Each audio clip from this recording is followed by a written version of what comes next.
नमस्कार दोस्तों, बहुत बहुत स्वागत है मेरे YouTube चैनल लैपटेक कुमुद पर। मैंने आपको सुबह शॉर्ट नोटिफिकेशन का एक वीडियो अपलोड किया था। वीडियो अपलोड करने के बाद मैंने आपको बताया था कि डिटेल्ड नोटिफिकेशन का एक वीडियो अपलोड करूंगा। तो जी हाँ दोस्तों, डिटेल्ड नोटिफिकेशन का वीडियो आ गया है। मैं आपको प्रोवाइड करा देता हूँ क्या क्या जानकारी है। 3-4 माइनर से चेंजेस हुए हैं उसमें। तो जैसे ही हम MP एम्प्लॉय सिलेक्शन बोर्ड की ऑफिशियल साइट पे जाएंगे तो एक होम पेज खुल जाएगा। होम पेज खुलने के बाद ये नोटिफिकेशन खुल जाएगा। तो अब आप डेट देखेंगे तो ये डेट जो है आपकी महत्वपूर्ण डेट है। आवेदन पत्र भरने की प्रारंभिक तिथि 30/12/2024 सुबह ही जिक्र कर दिया था और अंतिम तिथि जो है 13 जनवरी है। संशोधित करने की 18/1/2025 है। फीस 500 रुपये है अनारक्षित अभ्यर्थियों के लिए और 250 रुपये ही आप सब जानते हो। इसके लिए ज़्यादा हमें कुछ करना नहीं है। हुआ ये है कि नंबर ऑफ पोस्ट जो है लैब टेक्नीशियंस की वो बढ़ गई हैं। तो आपके लिए एक अच्छी बात है कि नंबर ऑफ पोस्टें बढ़ गई हैं। अब हम देखेंगे तो सबसे पहले समूह 5 में कि नंबर ऑफ पोस्ट कितनी बढ़ी हैं और कहाँ कहाँ बढ़ी हैं। 3-4 पॉइंट हैं जिसका हम अध्ययन करेंगे। तो सबसे पहले जो संचालनालय स्वास्थ्य सेवाएं हैं, नंबर ऑफ पोस्ट जो है 162 थी और ये नंबर ऑफ पोस्ट जो हो गई हैं 454। तो इतनी गोल्डन अपॉर्चुनिटी आपको कभी नहीं मिली होगी। देखो, ये पदों का एक जारी विवरण दे दिया है, इसमें पद कोड दे दिए हैं। पद संख्या 634 हो गई है। प्रश्न पत्र कोड जो है C है। अब आपको ध्यान देना है कि कहाँ पे कितनी हुई। तो देखिए, संचालनालय स्वास्थ्य सेवाएं मध्य प्रदेश भोपाल में लेबोरेटरी टेक्नीशियन की सीधी भर्ती के अंतर्गत अनरिजर्व्ड की 122 पोस्ट, EWS की 45, अनुसूचित जाति की 73, अनुसूचित जनजाति की 91 है, अन्य पिछड़ा वर्ग की 123 है और कुल 454 पद है।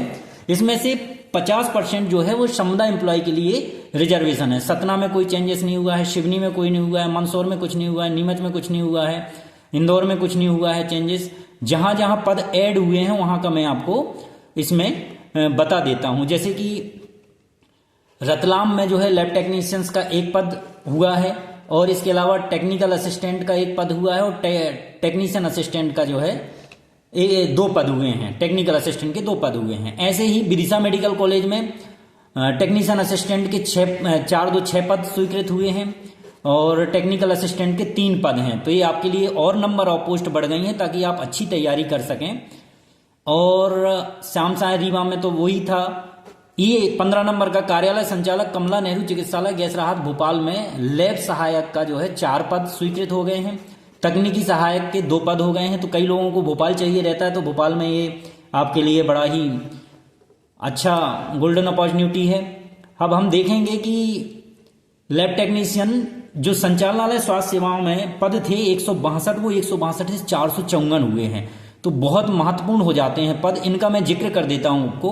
अनारक्षित के पद जो है 32 है, महिला 17 है, भूतपूर्व सैनिक 8-4। तो भूतपूर्व सैनिक को आप बिल्कुल काउंट मत कीजिए।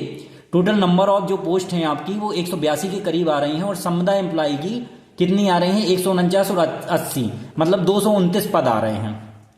इसमें से मैंने पहले वाले वीडियो में भी आपको बता दिया था कि आपका जो पहला वाला कॉलम है उसको आप रीड ना करें। आप अन्य पिछड़ा वर्ग को 14% आरक्षण के अनुसार कुल 87% पदों की मुख्य आरक्षण तालिका के हिसाब से इसको रीड करें।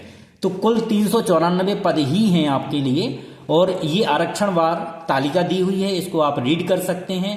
और 13% जो शेष पद होंगे उसमें OBC की प्राविधिक और अनरिजर्व्ड की काल्पनिक बनेगी। क्यों? क्योंकि ये 27% में से -13 किया गया OBC का आरक्षण है।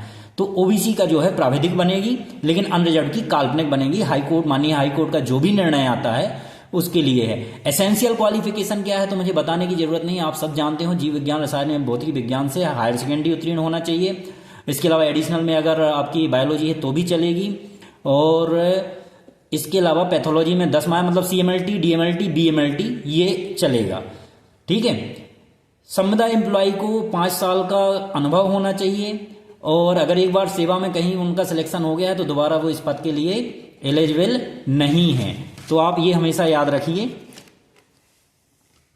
अब आप देखेंगे कि नंबर ऑफ पोस्ट जो है अलग अलग स्पीच थेरेपिस्ट की बात करें, टेक्नीशियंस की बात करें तो टेक्नीशियंस के पद जो है 29 है। ये सारे जो सतना मेडिकल कॉलेज के थे वही थे। मैं अब आपको सीधा सीधा बता देता हूं कि कहाँ पे रतलाम में हुआ है, रतलाम में कितने पद हुए हैं। तो रतलाम का मैं जिक्र कर देता हूं आपको। मंदसौर में वही पद हैं जो थे, अलग से कोई पद सैंक्शन नहीं हुए हैं, ना बढ़े हैं ना घटे हैं। इसके अलावा नीमच में भी वही थे और इसमें आपका इंदौर में भी वही पद थे तो मैं सीधे ले चलता हूं आपको नया मेडिकल कॉलेज जो जुड़ा है उस वाले मेडिकल कॉलेज में कितने पद बढ़े हैं, मैं उसका जिक्र कर देता हूं आपको। तो आप देखेंगे शासकीय इंदौर में भी वही पद थे दोस्तों, रीवा में भी वही पद थे। रीवा के बाद आपका जो नेक्स्ट मेडिकल कॉलेज आएगा उसमें हमें ये पदों की जानकारी पता लगेगी।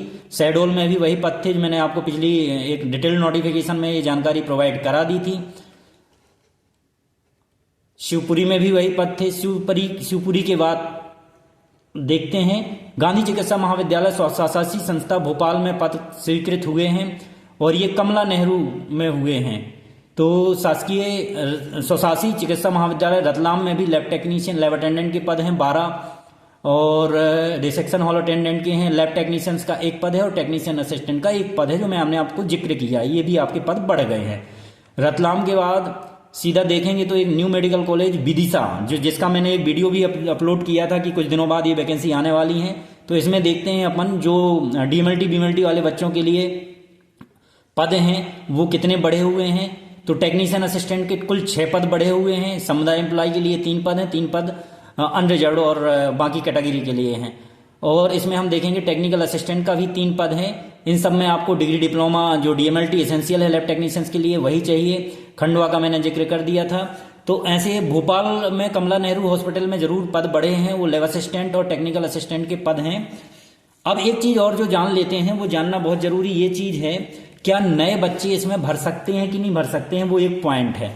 तो नए बच्चों के लिए जो जानकारी है वो मैं आपको प्रोवाइड करा देता हूं।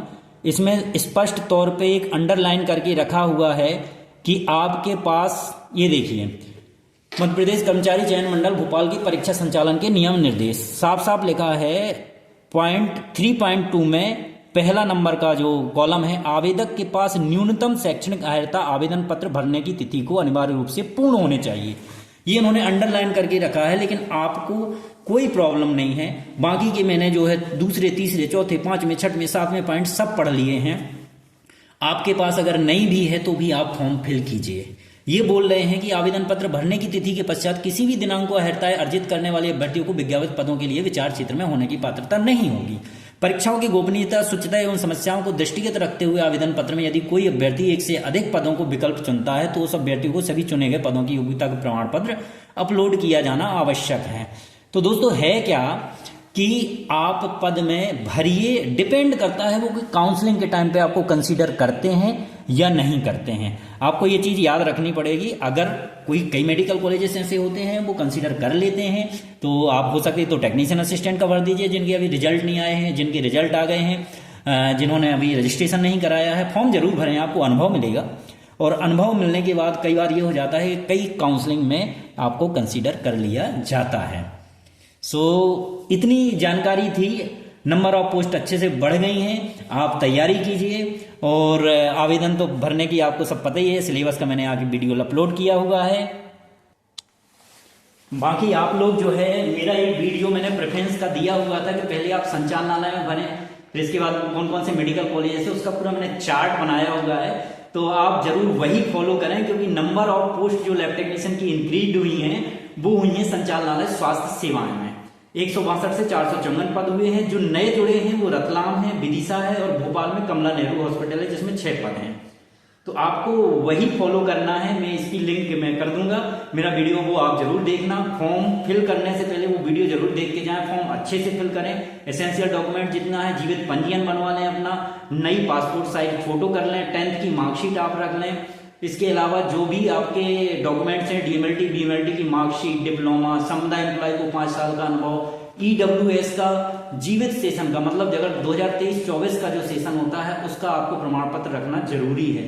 कोई भी गलती ना करें। इस बार नंबर ऑफ पोस्ट भर के हैं। और लास्ट में एक बात और मैं बता देता हूं कि हम लोगों की एक कोचिंग क्लासेस ऑफलाइन और ऑनलाइन संचालित है।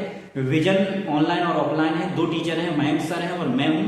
तो आपकी तैयारी कराऊंगा बहुत कम पैसों में। ऑनलाइन की जो फीस है वो 2000 रुपये है और ऑफलाइन की भी आई थिंक उतनी ही रखेंगे हम, उससे ज्यादा रखने वाले नहीं है। तो ऐसे और भी लेटेस्ट वीडियो देखने के लिए मेरे चैनल को सब्सक्राइब करें, लाइक करें, शेयर करें। Thank you friends.